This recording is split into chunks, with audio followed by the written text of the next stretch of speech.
कर्नाटक के मैंगलुरु स्थित श्री क्षेत्र धर्मस्थल के मंजुनाथ स्वामी मंदिर में आज उपराष्ट्रपति जगदीप धनखड़ ने तिरुपति थिमप्पा की तर्ज पर एक नई कतार जटिल प्रणाली का उद्घाटन किया। इस पहल से दूर दराज से आने वाले श्रद्धालुओं को लंबी कतारों में खड़े होने से राहत मिलेगी और वे अधिक सहजता से भगवान के दर्शन कर सकेंगे। उपराष्ट्रपति ने इस मौके पर 2024-25 के लिए ज्ञानदीप कार्यक्रम की भी शुरुआत की। उन्होंने कहा कि भगवान के समक्ष सभी लोग समान होते हैं और इस भावना को धार्मिक स्थलों पर पूरी तरह से लागू किया जाना चाहिए। उपराष्ट्रपति ने वीआईपी दर्शन संस्कृति की आलोचना करते हुए कहा, वीआईपी संस्कृति एक भटकाव है, इस समानता के सिद्धांत के खिलाफ है। इसका समाज में विशेषकर धार्मिक स्थानों पर कोई स्थान नहीं होना चाहिए। वीआईपी दर्शन का विचार दिव्यता के खिलाफ है और इसे समाप्त किया जाना चाहिए। उन्होंने धार्मिक स्थलों में समानता की आवश्यकता पर बल देते हुए कहा, धार्मिक संस्थान समानता का प्रतीक होते हैं क्योंकि भगवान के समक्ष कोई भी व्यक्ति बड़ा नहीं होता। हमें धार्मिक संस्थानों में समानता का पुनर्निर्माण करना होगा।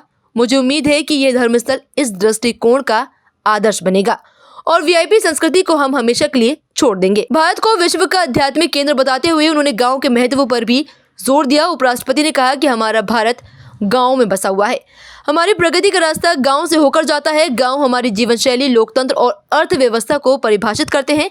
ये वही स्थान है जहां भारत की धड़कन गूंजती है। इन क्षेत्रों का विकास हमारी सर्वोत्तम प्राथमिकता होनी चाहिए। उपराष्ट्रपति जगदीप धनखड़ ने धर्मस्थल के शिक्षा, स्वास्थ्य सेवाओं और ग्रामीण विकास के प्रयासों की सराहना करते हुए कहा कि भगवान श्री मंजुनाथ के दिव्य आशीर्वाद में यहाँ धार्मिकता, शांति और समृद्धि का आदर्श देखा जाता है।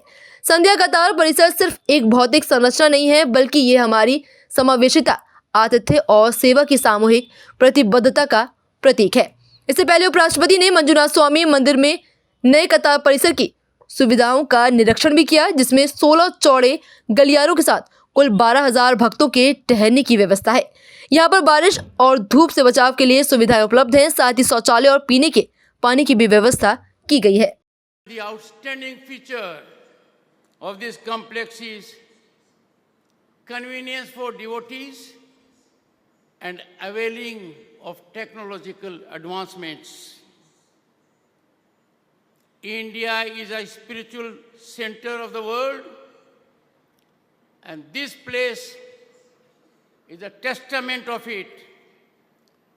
Under the divine gaze of Bhagwan Sri Manjunath, there is reflection of religiosity, sublimity, harmony, and peace of mind. The divine feeling here is beyond expression.